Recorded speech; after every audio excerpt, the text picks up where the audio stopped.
இன்றைக்கி நம்ம என்ன ரெசிபி பார்க்க போகிறோம்னா சிக்கன் பெப்பர் ஃப்ரை. இது வந்து நைட் டின்னருக்கு இந்த மாதிரி இல்லைனாக்கா சப்பாத்திக்கு நீங்கள் சைடிஷாக நீங்கள் சாப்பிட்லாம். இப்போ அதை எப்படி ப்ரிப்பேர் பண்ணலான்னு பார்க்கலாம். ஸோ நான் வந்து மிளகு, சீரகம், தனியா அண்ட் கறி லீவ்ஸை கொஞ்சம் 2 மினிட் ரோஸ்ட் பண்ணி வச்சுருக்கேன். இப்போ பேனில் வந்து ஒரு 50 ml ஆயில் விட்டு ஆயில் காஞ்சதுக்கப்புறமா நம்ம கொஞ்சம் ஸ்பைசஸ் சேர்த்துக்கலாம். ஸ்பைசஸ் என்னென்னா உங்களுக்கு பட்டை, லவங்கு, ஒரு பிரியாணி இலை சேர்த்துருக்கேன். ஸோ இது லைட்டாக ரோஸ்ட் ஆனதுக்கப்புறமா நம்ம நெக்ஸ்ட் இன்க்ரீடியண்ட்டை சேர்த்துக்கலாம். இது கரியாமல் சிம்மில் வச்சு லைட்டாக ஃப்ரை பண்ணிக்கோங்க.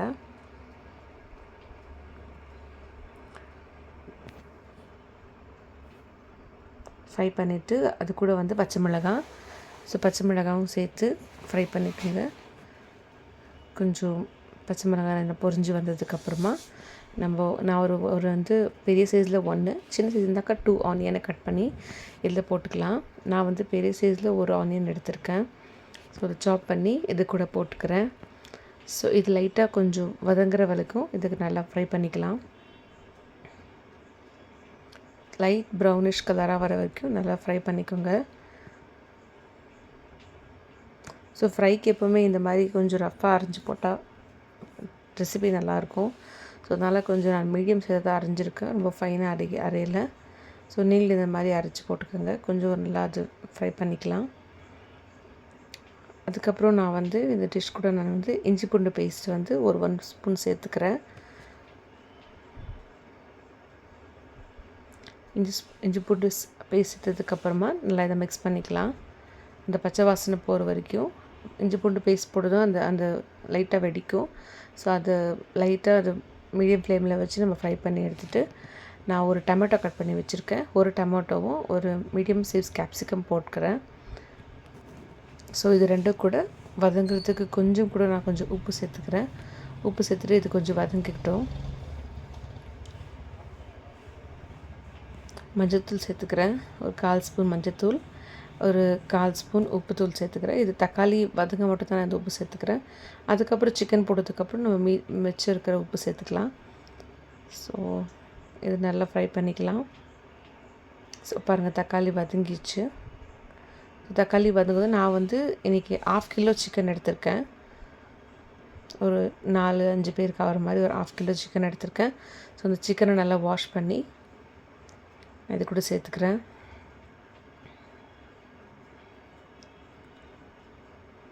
சேர்த்துட்டு இந்த மசாலாவோட நல்லா இதை பரட்டி விட்டுக்கலாம்.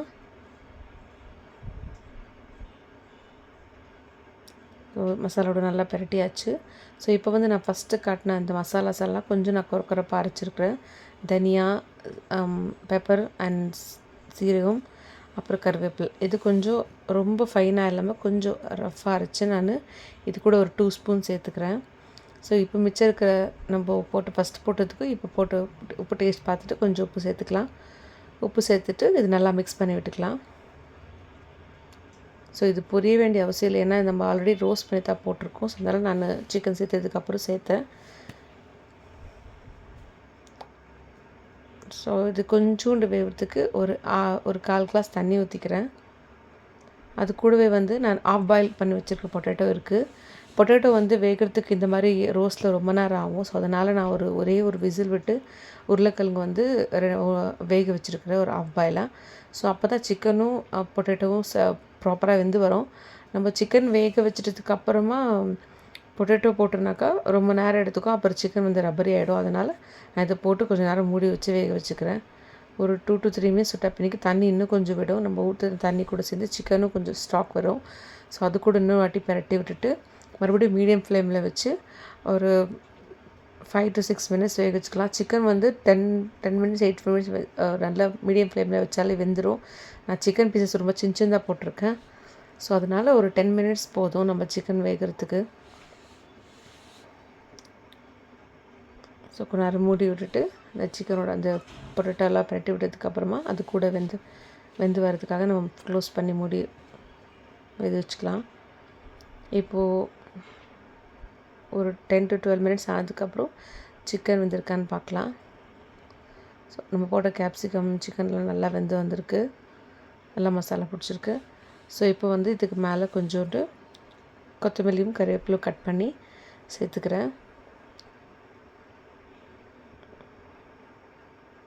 சேர்த்துட்டு சின்ன பெட்டல் கொடுத்துட்டு மிக்ஸ் பண்ணிக்கலாம். மிக்ஸ் பண்ணிட்டா நம்மளோட சிக்கன் வந்து ரெடி ஆயிடுச்சு. ஸோ இது வந்து நீங்கள் நார்மல் ரசம் சாப்பாடு இல்லை கிள்ளி போட்ட சாம்பார் கூட ரொம்ப நல்லாயிருக்கும். ஸோ நான் இன்றைக்கி வந்து டின்னருக்கு சமைச்சேன்.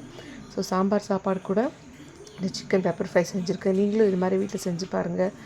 உங்கள் ஃபேமிலிக்கு கொடுத்து எப்படி இருந்துச்சுன்னு எனக்கு கமெண்ட் பண்ணுங்கள். நெக்ஸ்ட் வீடியோவில் பார்க்கலாம். தேங்க்யூ.